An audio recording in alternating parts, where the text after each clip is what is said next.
Welcome to today's episode of Transform with TAS. It's getting a little bristly, so I thought I would do a warm dish. Today we're going to make butternut squash with Granny Smith apples. Now, of course, I'm using the Granny Smith apples because I want a little tartness. So when we come back, we're going to talk about how to make butternut squash and infuse Granny Smith apples. See you soon.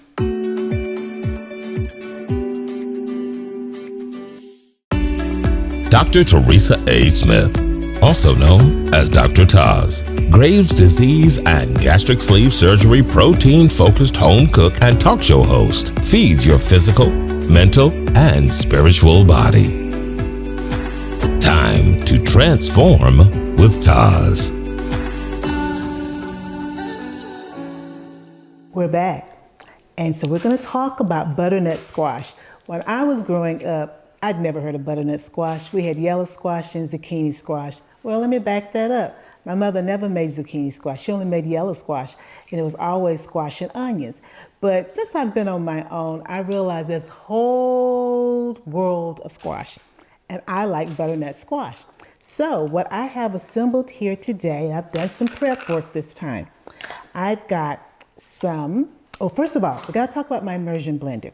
I've got an immersion blender. And with the immersion blender, you hold it and it vibrates, and I'm telling you, it's like trying to keep something in your hand and you just can't.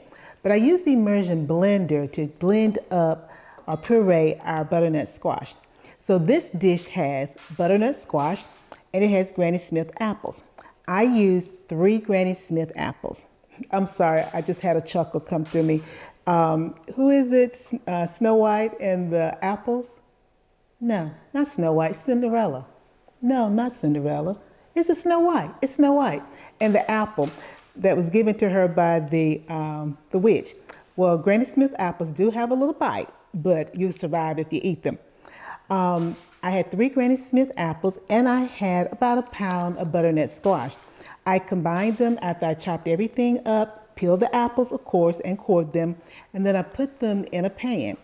And I added about 2 tablespoons of olive oil. And I put cinnamon over them, no sugar. Now you could have added extra artificial sweetener because we don't use sugar, but I didn't.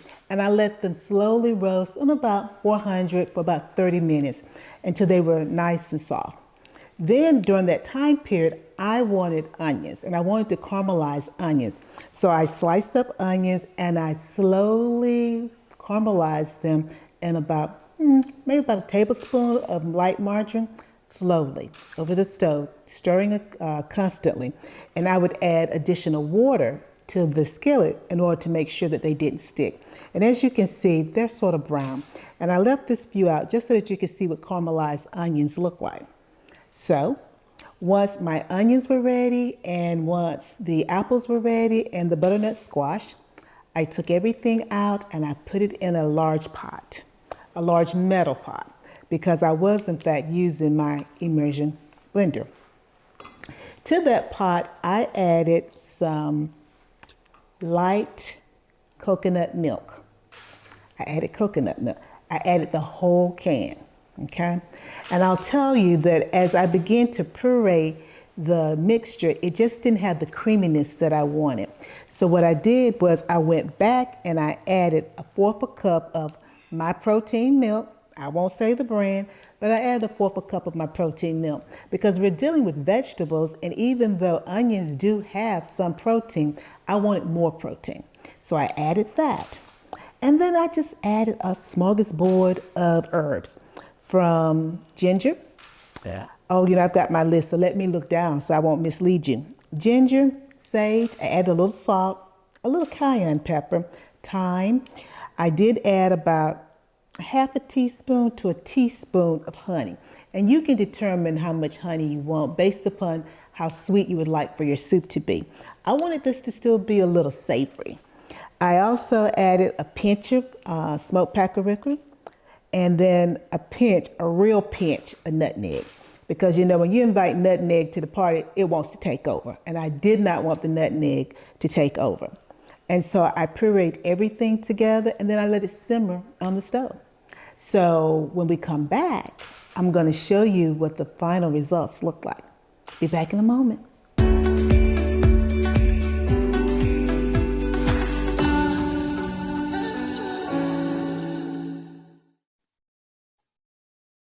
Welcome. Welcome to my kitchen. Today I am so excited. I have Evelyn Smith Booker, no relationship. She is a wonderful, wonderful person. Evelyn was the first African American female to sell television for WRAL TV in Raleigh, North Carolina. She is a trailblazer.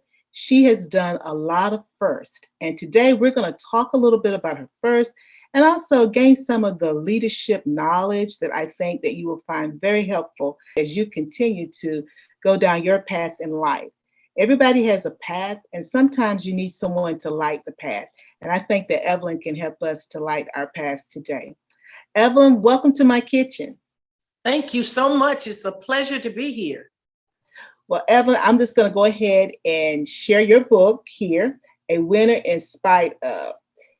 Evelyn, I've read your book and I've been gushing off camera about your book. Tell us, what made you just write this book? Well, I've always wanted to be a writer from when I attended North Carolina Central University and taught school for just a short period. I've always wanted to write. And when I had my second daughter, I said to my husband, I cannot leave this baby at 3 months like we did our first. As a female and giving birth, your body is not in shape physically to go back to a full-time job. So I stayed out with her for a year. And then after that year, I said, I wonder if I could go to WRAL TV. I know that they would have writers. So I applied at WRAL TV and they had a part-time position open, which was exactly what I wanted. And at that time, they called it the production section. Now it's called creative services, but it's the same thing. They actually write commercials for the clients. So I interviewed, and the young lady was Cindy Sink. And after about 30 minutes, she said, oh yes, we'd love to have you on staff. And everything else just started to turn in my favor. And I went on board and started writing. And after I'd been there for about 6 months, they had a position open in the sales department. I'd never sold anything in my life, but it was still as an assistant. So I applied for that and told them what I had been doing in creative services or production. And again, they hired me to assist the salespeople, the account executives, they called them. So again, there's something about 6 months in Evelyn Booker. So after being there for 6 months and working with the clients on behalf of the salespeople, when they were out, we would have to do make good. So if they had offered a schedule to a client, and let's say in the news, they said, we're going to guarantee you with this one spot in this newscast, you will reach 325,000 people. Well, if for some reason there was a disaster like 9/11, and we couldn't air their schedule as promised, then we'd have to do what we call make goods. So to make up the points to equal the dollars that they had purchased. So I was working with the salespeople and dealing with the Kentucky Fried Chickens and the Mercedes and all of those folks. And after a period of time, several of the clients wrote back and said they loved working with Evelyn Booker more than they did the salesperson. So a thought popped into my head, and the other assistant, whose name was Cindy, said, Evelyn, you ought to apply for a sales position. And I said, well, there's nothing open. She said, well, they can create something. She said, you've got as much education as those people. And she said, and look at the letters coming in from clients.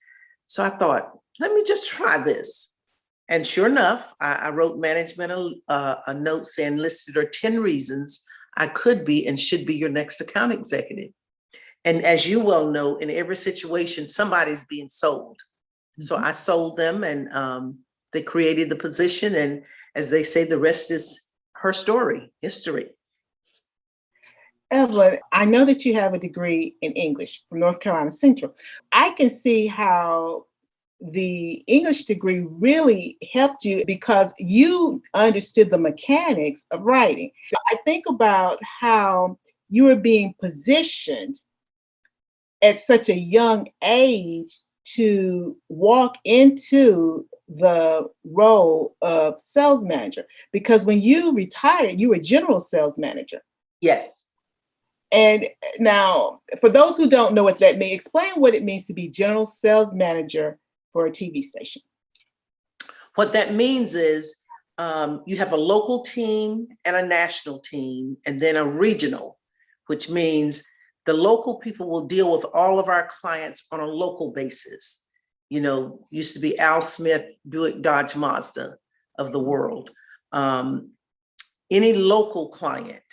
And then on a national scale, that would be the Mercedes of the world, the Chevrolets, the Toyotas.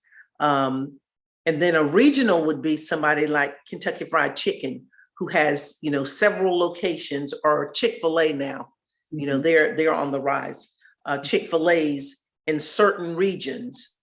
They're not local, they're not big enough to be national, but they're regional accounts. So you have a local sales manager who will handle all of your local account executives.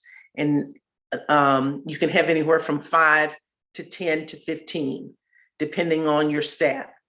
And then you have the national, who will deal with all of the national accounts. And we will have offices throughout the United States.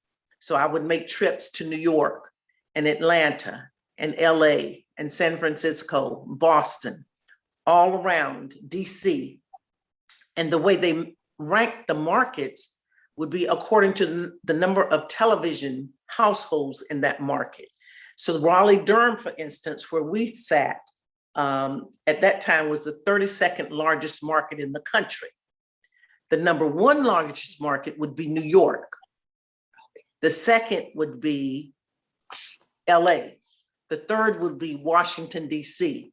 And the ranks have probably changed somewhat now, but at that time, so my national sales manager would handle all of the national accounts, and we would visit the national offices, okay?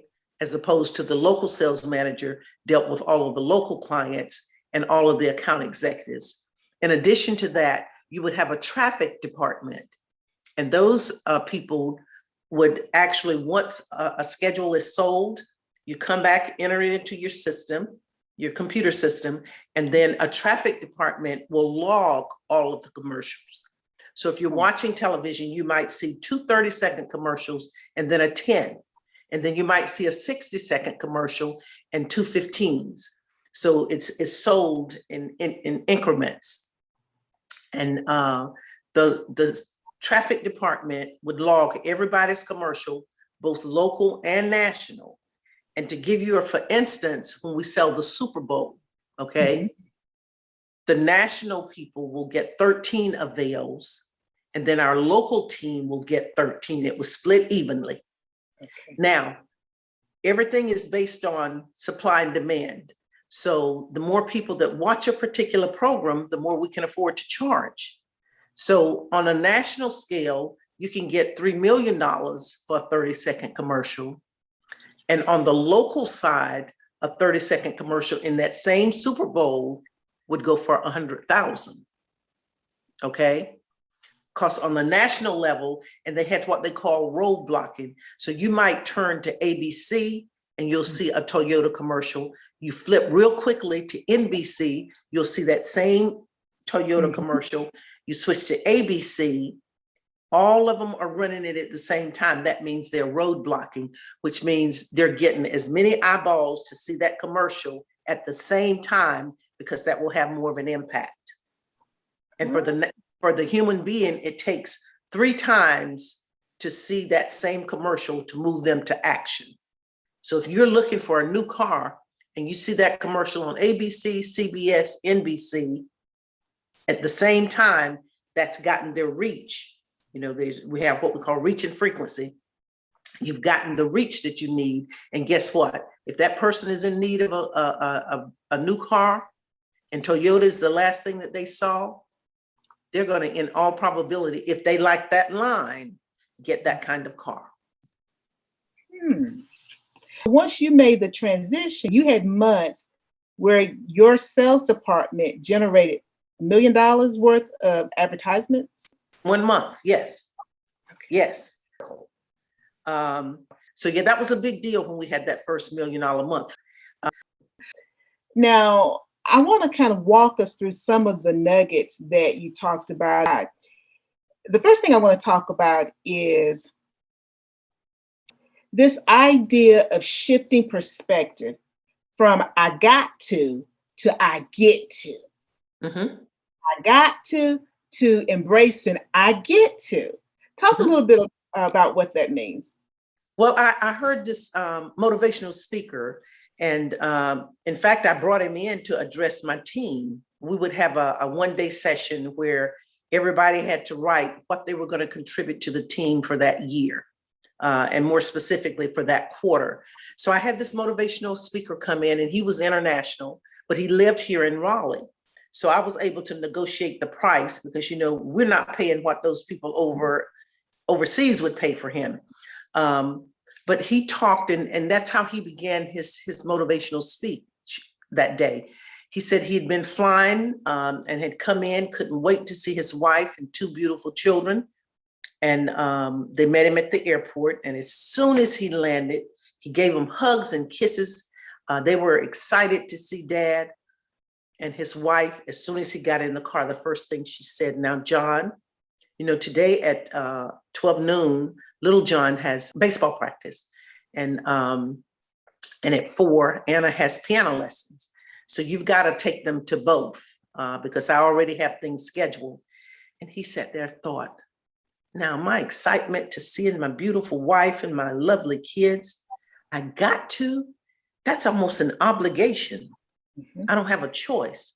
Mm-hmm. What if she just changed those words to say, I get to, and all of the positive connotations that come with that? I get to take little John to baseball practice means that I've got my eyesight, I can drive, I have a car, I have gasoline. God has gifted me with a son who can play and has all of those things. I can come back home, rest for a few minutes. I get to take Anna for her piano lessons. That means she's gifted. She has her eyesight. She has, dexterity in her fingers. The list goes on and on and on. I mean, it's endless. So when I get to, that's an opportunity that's been afforded me. I get to take them both and all of the positives that come with that. So if we could just shift our thinking from I got to go to the grocery store. No, I get to go to the grocery store. That means I got money, I've got gasoline, all of those things that I just listed. Mm-hmm. And I can afford to get some food. Yes. I get to bring it back to my house. I get to stop and pump gas. Again, your list and my list would entail 100 things that I get to do. It's an opportunity, not an obligation. And I like that, Evelyn, because to me, that marries so nicely when you talk about attitude later in the book and how shifting our attitude really is so important. Because to me, what he was doing was making that shift. It was an attitude shift. I got to do this. I got to do that. It's almost like that woe is me, but that's my attitude showing. But when it's I get to do this, I get to take my niece to whatever. I get to go do this for my parents. As you said, it's an opportunity. And sometimes our attitude just seeps in because you also talk about being careful who you're connected to because it's about the assimilation. Right. Now, other people say birds of a feather flock together, folks. That's true. It's the same thing, but it's said differently because you begin to take on their energy, their ways, their thinking. And so just shifting from I got to I get to, that your emotions just kind of open up. You're excited. It's not like I would say being put upon anymore. And so you can go forth and be successful. So then that was really sort of a primer for your work as a TV exec. And really, I can see how you use just that one piece of advice to shift how your team viewed their work. Exactly. How you keep them motivated. Don't come in with an attitude, I got to go to this meeting this morning. I get to go to this meeting, but everybody's going to share. We shared the positives of the week before. What kinds of negative things did you encounter? What did you learn from those things? And every situation, there's a learning, there's a life lesson. So when you get to exchange ideas with 20 people sitting around the table, and that's the other thing, you could not come into my meeting late. Okay. No excuses. Excuses are only good for the people making them. So if my meeting is at 8 o'clock, I expect you to be here at 5 minutes till 8 so that we're starting promptly at 8. Because if you come in 5 minutes late and there are 20 people sitting around the table, now you're not just 5 minutes late. Production time, you're 5 times 20. That's 100 minutes, and that's an hour and 40 minutes. So it's not just you're 5 minutes late. You see what I'm saying? Yeah. And I thank you for saying that, Evelyn, because so often, and even it happens with Zoom too, but especially when we were back in the brick and mortar, someone comes into a meeting late. You're facilitating your meeting, someone comes in late. The attention leaves you and goes to that person. Precisely. Then, you got to get people back to where you were. And that does take a moment sometimes. And sometimes it takes about 3 or 4 minutes to get us back because people have lost it now because of the distraction that's walked in the door. Right. And then you got to get out of your meeting to go do your job. So no, because basically that person intentionally or unintentionally is sabotaging not only your meeting, but your accountabilities for that week. Because you're right, they have now changed the mindset and the emotional intelligence of individuals, because then you're, as a manager, trying to make sure you keep everybody psyched up. You don't want other people to start doing this behavior that is not productive behavior. Right. So you're right, just that one person really derail the whole team's success. Exactly. And when they come in, their attitude has a lot to do with what everybody else is going to start thinking. And they're huffing and puffing. They didn't go to the office to drop their briefcase off. They might be the next person on the agenda. So leave all of that. Leave all of that. Excuses are only good for the person making them. And I don't accept them. And they had to pay. So $1 for every minute that they were late. And at the end of the year in November, I took that money, and there was an accounting of everything. I took that money and we bought Christmas gifts for the angels on the tree. Now, I tell you that I like that idea, Evelyn. Now, that somebody might run me out of town. No, they won't. You know what it means? Nobody wants to be late. Nobody wants to be late, because and I love the fact that you guys donated to the angel tree. So that was gifts for children. But yeah, the fact that they're having to be accountable for being late. So $1 for every minute that they're late. I think that's such a good way of keeping us accountable for our behavior, because I'll start thinking twice, because if I'm 15 minutes late, that's $15. I won't be 15 minutes late too many times. That's right. And that's the importance of establishing expectations.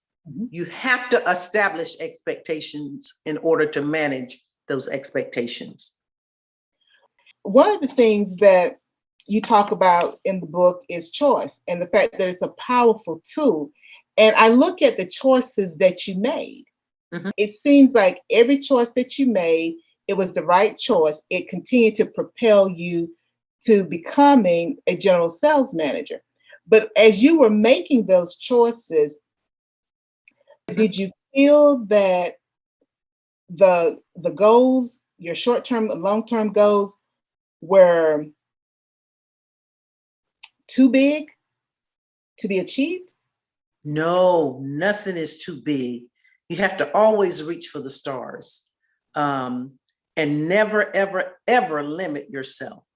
But the most important thing that you said there was, any decision that I make, no matter how big or how small, I consult God and I wait for the answer.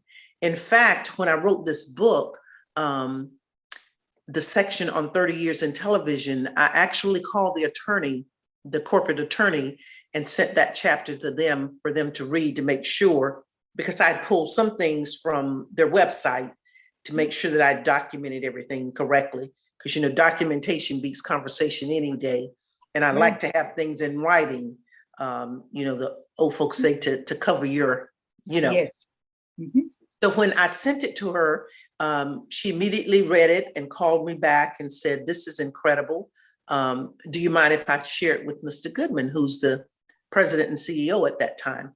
And I said, "By all means." So he read the chapter and he called HR and said for the HR director to call me and tell me he thoroughly enjoyed the chapter. Can't wait to read the entire book. But he would never tell me what to do and what not to do, but he would say, leave that part out about Laura. And I said, well, I didn't call a name. Mm-hmm. And I said, we had 3 female managers during my period there. So I didn't call a name. And she said, well, but everybody knows who it is. And I said, well, you tell Mr. Goodman, thanks for the advice.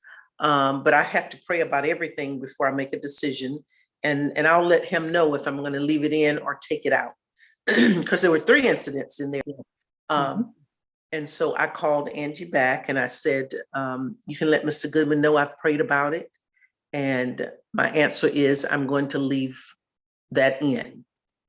And she said, oh, really? I said, yes, because that's a part of being a winner in spite of.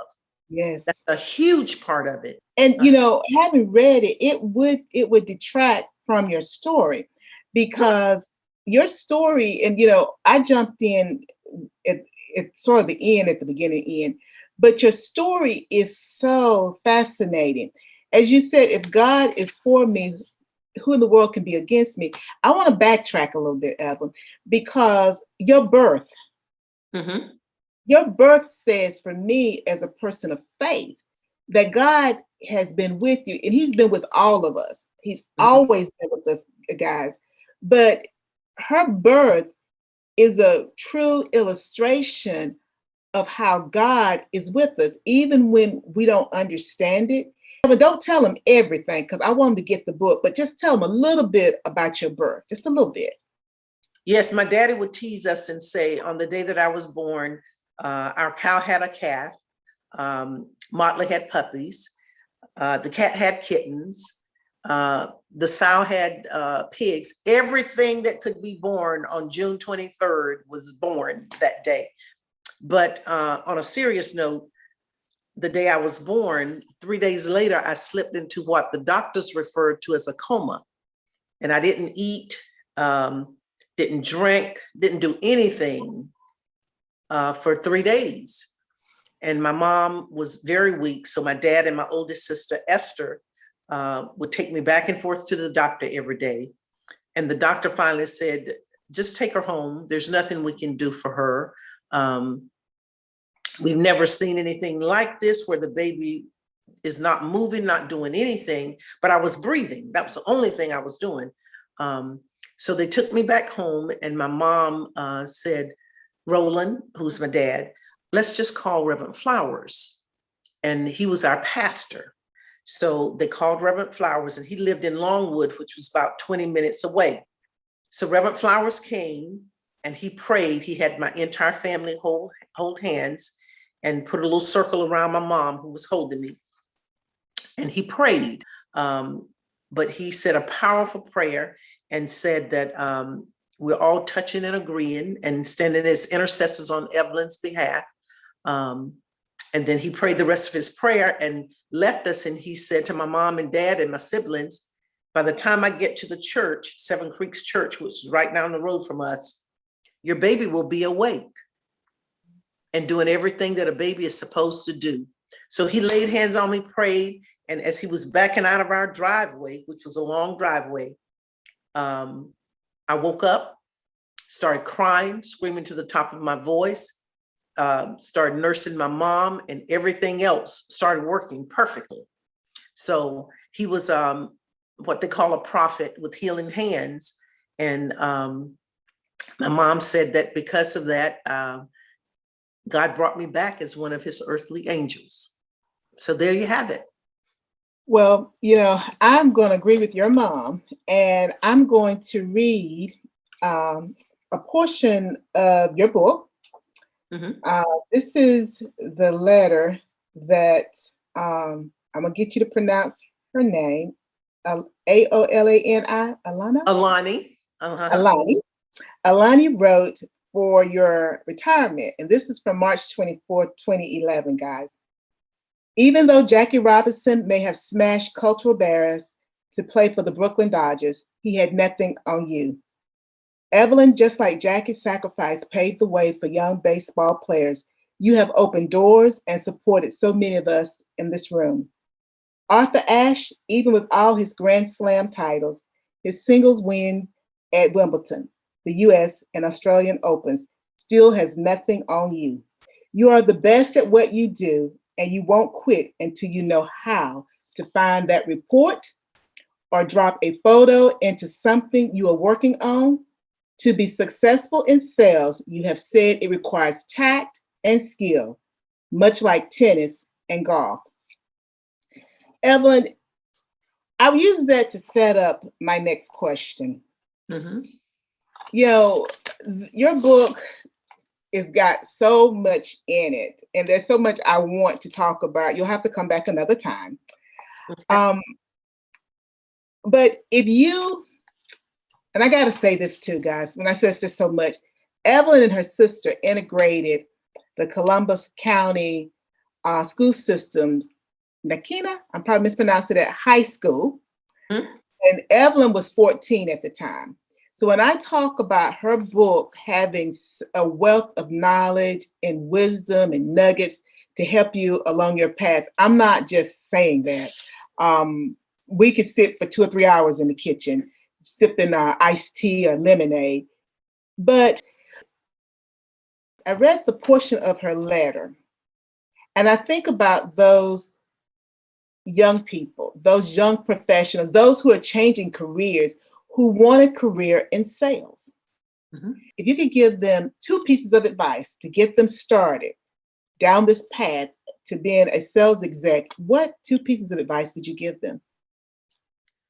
The two pieces of advice I would give somebody is before you interview with any company, go on the website and learn as much as you can about that company so that when you go in for your interview, you know everything there is to know and you can ask intelligent questions. And that's going to put you higher on the scale than your competitor, anybody else who's coming in. And then secondly, do a presentation so that they know that both your preparation and your presentation are outstanding. So you incorporate some of the things that you've gathered from their website about the company. And then in that presentation, you couple that with your attributes and make that your presentation. So you walk in, you're buttoned up, you've got 60 seconds to make that first and lasting impression. 60 seconds, that's not long. So be dressed immaculately, have your presentation buttoned up, and then present your best self. Wonderful, wonderful advice. Sometimes people think that, they know about your birth. They know that you're the first African American to sell television for WRAL TV in Raleigh, North Carolina.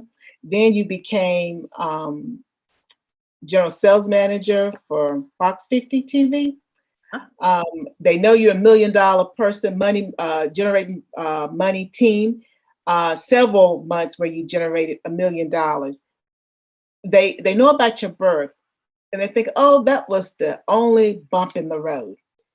But you've had several bumps in the road, and you talk about when you were at North Carolina Central University, your alma mater, and when you had to leave to go home to take care of your mom who'd had a massive stroke.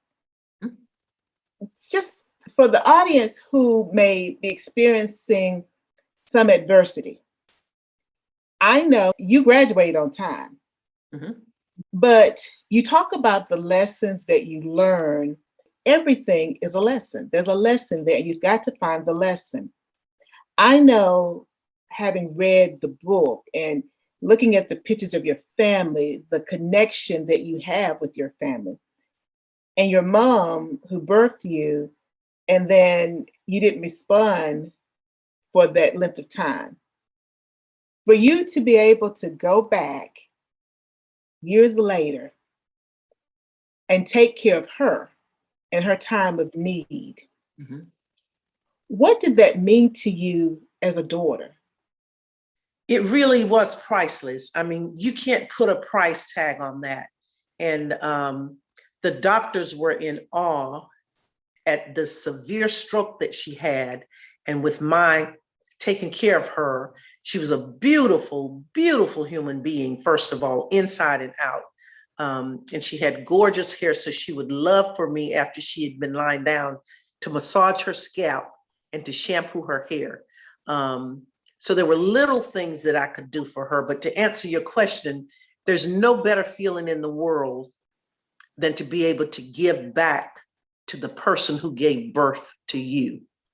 Um, and she would say, when she was in the hospital, when I would walk down the hall, she would say, "That's my Evelyn coming." And the doctor said, "Now I hear all kinds of footsteps. How do you know?"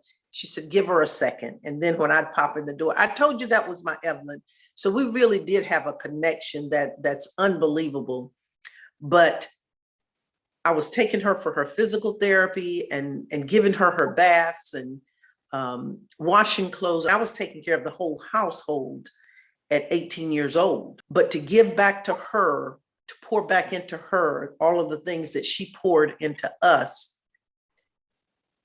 I will never get over it. And she said to me, "Because you sacrificed this time and took away your time from college, you will never have to want for anything."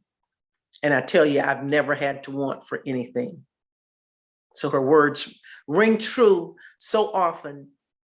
And when I'd go to New York and I would be the only person, I'm presenting and I'm the only person in that room of color, she would always perch on my shoulder and she would whisper in my ear, "You're going to do fine." And I tell you, I still get chills just thinking about her. And she still visits me, you know, in the spirit. Well, Evelyn,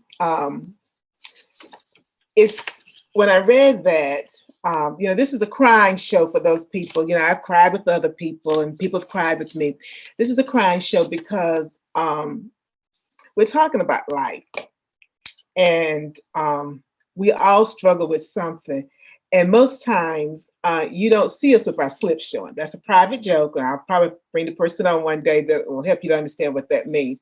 You don't see our slips showing, but Mhm. everybody's slip shows are the man's underwear. And I don't mean the baggy pants, but Right. everybody's slip shows sometime.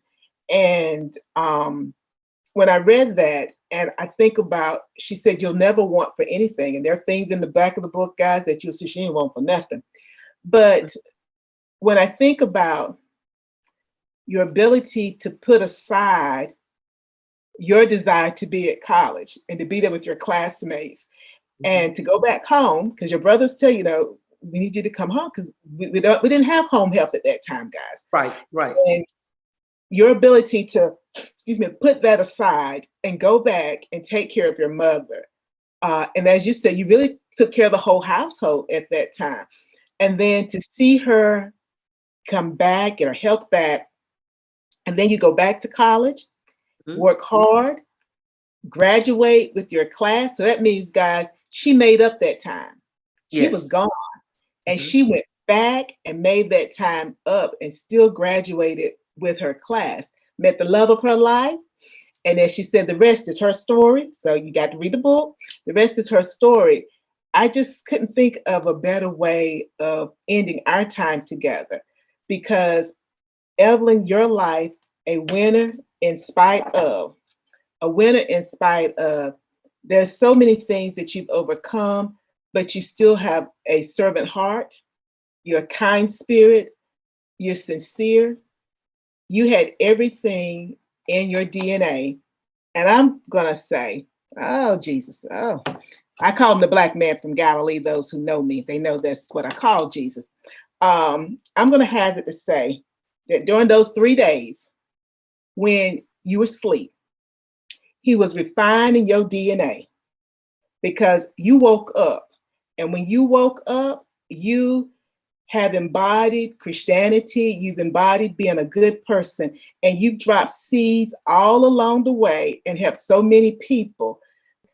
And he rewarded you because you haven't had to want for anything in your life. So, guys, just like he did it for Evelyn, he can do it for all of us. So, again, a winner in spite of yourself. And I added a title to it. But true, we can all be a winner in spite of ourselves, in spite of our circumstances, because Right. Evelyn has shown us that. Now, Evelyn, how can the audience get in touch with you or keep up with you? Yes. My direct line is 919-621-5264 is my mobile. And if they want to purchase the book, just go to Amazon.com. And when the search button comes up, just enter a winner in spite of Evelyn Smith Booker. Well, guys, you've heard her. You can go to Amazon and purchase her book, A Winner in Spite of. It's there. So, Evelyn, until next time, I hope you will come back and be with me in the kitchen. I've enjoyed our time together today. And thank you for stopping by to help us to understand that we can all win in spite of. Thank you so much. It's been my pleasure.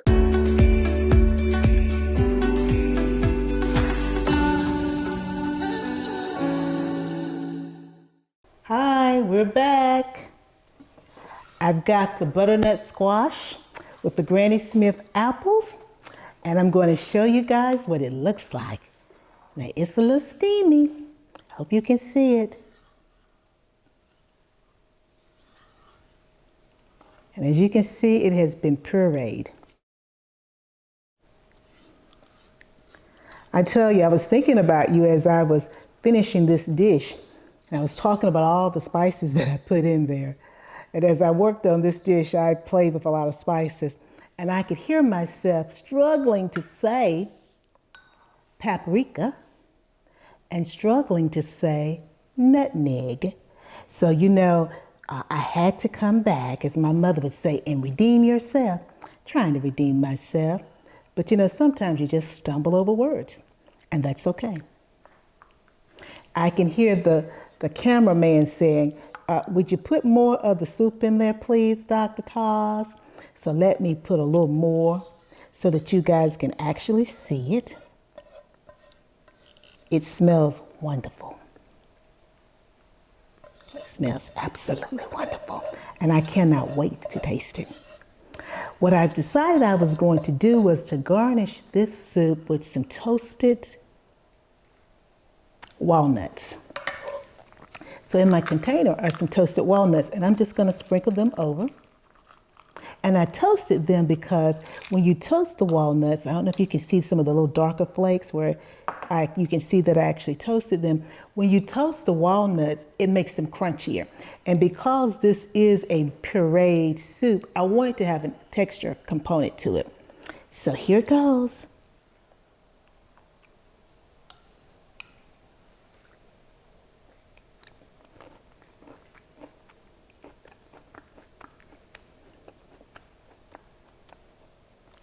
Absolutely wonderful. I don't know if you can hear me crunching, but hopefully you can. That lets you know that she's right. The walnuts are actually crunchy because I roasted them. And you can roast nuts two different ways. I said roast, I mean I toasted them. But what I decided to do was to toast them on the oven, on top of the stove rather. And it's like 5 minutes. I heated my skillet, put them in there, and just kept stirring them. And they began to crisp up. And as you can see, some of them got a little darker. You could have put them in the oven. It takes about 30 minutes maybe, but you got to keep watching them. But I was only doing such a small amount that I thought, why even do that? Just, put it on top of the stove. Now, we got to check in with Mama to see how Mama's doing. Now, I can tell you right now, this is not going to be up her alley. Mama does not, well, she's going to surprise me. She has had, butternut squash soup before. I don't know if she's had mine because I'll change a recipe in a heartbeat, but we're going to see. Because I got to tell her about this one. See if we can get her on the phone. Oh, I may have missed my window of opportunity. Hello. Hey, Mama. Hey there, daughter. How's it going? It's going okay. How you doing? Doing good, doing good. Well, Mama, I was checking in because I'm talking about you all the time, and I'm filming one of my episodes. But I've always talked about you all the time, Mama. It's almost like you talking about what your mama said. My mama said blah blah blah. Well, I always say, yeah. hey, Mama. But Mama, what I did was I made a butternut squash soup, and I think you have told me that you do like butternut squash, but I don't think I've ever given you any of mine prior, have I? No, you have not. Okay. Well, I made butternut squash. I'm going to save you some because folks like to know whether you like the stuff that I make or not. So I'm going to save you some. But with this butternut squash, I took fresh butternut, added 3 Granny Smith apples because I wanted a tartness to it. And I knew the Granny Smith would do it because I didn't want it to be sweet. And so I roasted it, and then I caramelized some onions, and then I pureed everything, put my spices in it. And it's really good. When you look at it, it's almost like a rich, it's not brown. It's almost like a rich caramel color to give you an idea of what it looks like. And then I toasted some walnuts, which I know when I was growing up, you used to really like walnuts, unless I'm getting that confused with something. Did you like walnuts? Oh, yeah, I made a walnut cake. Oh, that's right. Oh, that might be something to reinvent, Mama. But anyway, I haven't had that in years. You guys, I think I told you that I learned to cook from scratch from Mama, and we started with cornbread, and we moved from cornbread to cakes. So I baked cakes from scratch. But needless to say, I toasted the walnuts, and they're crunchy. I said, I bet the audience can hear me crunching them, and you could as I was chewing. But it's really, really good. And I said, well, I got to check in with you to let you know what I've been doing. I'll have to send you some so that you can let us know what you think. But let me say this right now, Mama. It's rich, but it may not be as rich as you want it to be. Okay? Okay, now what do you eat this with? I mean, is this something you eat with a spoon, you eat it with crackers? Oh, is it in the soup form? What is it? It's soup, Mama. You'll eat it with a spoon. I wouldn't add crackers. Okay, so soup. It's not liquidy. It's not liquidy like catfish stew or vegetable soup or oyster stew. It's not like that. No, it's not. You wouldn't put any crackers in this. Oh, okay. Yeah, think of it as a creamy soup, and you wouldn't put crackers with it. Gotcha. Mm-hmm. I thought about because peppers, because I'm always trying to get protein in. I thought about putting some peppers on top or even some onions. I really was supposed to put the caramelized onions, but then I decided no, because that wouldn't give me the texture difference. I need a texture difference. And so I went with the toasted walnuts instead. Gotcha, because you like crunchy. Yeah, because when everything is soft, because even macaroni and cheese is soft. You're right. I mean, even the what is it I made? I made your, a couple of episodes back, I made your broccoli casserole. It was soft, but remember, I added, I crushed up veggie wheat thins, and added that in addition to the fried onions. So I would have that extra crunch there. Gotcha. Mm-hmm. So you like crunch, okay? Yeah, everybody wants a crunch. We're trying not to crunch on them potato chips. So if we can get a crunch somewhere else, we'll have to eat potato chips. Well, we can come up with something else. Well, what we gonna crunch on, Mama? I mean, nuts are healthy, and I use the walnuts versus the pecans because the walnuts have more protein in them, even though I'm only eating a little flake, of nuts. But that's just for the audience. Walnuts have more protein than pecans, because I could have done pecans. Walnuts are really good, too. Yeah, they're really good, Mama. They've grown up. I like walnuts also, but I do pecans. Oh, really? Yes, I like walnuts, but I do pecans. Oh, I didn't realize that. I guess that's the reason why you never really made pecan pies when I was growing up, huh? Right, but I made the pie when you put the walnuts in it. Oh, you mean that Japanese pie? Cut them up just a little bit. You mean that Japanese fruit pie? that Japanese pie. Oh, okay. I didn't know I this put was. walnuts in mine. Oh, it didn't call for walnuts? No, like colorful, that's what I put in there. Y'all know what it means when you say call for. That means the recipe didn't mean to include it. That's what we say down south, call for, because they may not know what we talking about. But you know, that's what I like. So I went with the nut, you know, that I like. That makes sense, Mama. And I like walnuts. Okay. All right. Okay. Oh, that's the reason you like that nutty fruit cake that I introduced you to then, isn't it? Yeah. But it doesn't, it may have walnuts in walnuts it. in it. Okay, because that's not what I even taste when I eat it. It's just so, I like nuts, so, you know, the nutty fruit cake. But we can't, I'm not advertising for them, so we just leave it right there. We can't tell where you get it at. So we're not doing another fruit cake? Okay, okay. No, we're not doing nutty fruit cake, Mom. Okay. Okay. Well, Mom, I'm going to let you go. I'll holler back at you another time, okay? And I'll save you some of this. Okay, Mom. Okay, make sure you save me some. I will. Okay. All right, bye-bye.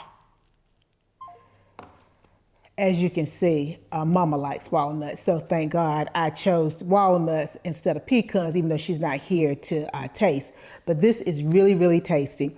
And so the recipe is going to be in my new cookbook. So if you're interested and you think, butternut squash and Granny Smith apples, how did she do that? You're going to love it. It is a great recipe. And I tell you, it's quite filling also. Are you tired of eating bland, boring, healthy meals? Well, imagine if you could indulge in mouth-watering recipes that are both healthy and flavorful. Now you can, thanks to Dr. TAS. In her new cookbook, Transform with TAS, Healthy Recipes, Dr. TAS reveals her secrets to transforming everyday recipes into wholesome, delicious creations. You'll enjoy your favorite comfort foods guilt-free without sacrificing flavor. Dr. TAS has not only made Southern classics delectable, but also turn them into protein-packed, nutritious powerhouses. With each bite, you'll be nourishing your body and satisfying your taste buds. Cooking healthy meals doesn't have to be a chore. It can be a joyous experience with bold, crave-worthy flavors. Dr. TAS shares her insider tips and tricks for crafting protein-rich dishes that will leave you wanting more. Don't miss out on this culinary adventure that your taste buds won't soon forget. Get your copy of Transform with TAS Healthy Recipes today. This has been a wonderful episode. I hope you've enjoyed it as much as I have, from making fun of myself trying to say paprika and nutmeg, to having this wonderful butternut squash soup with the Granny Smith apples. I tasted it in the interim, and you know, that tartness is coming through. So if you like a little tartness and savory together, this is the soup for you. I hope you also enjoyed our special interview today. It was a wonderful, inspirational interview that inspired me, and I hope it will inspire you also. Until next time, make sure you take care of you as you take care of the world. Bye now.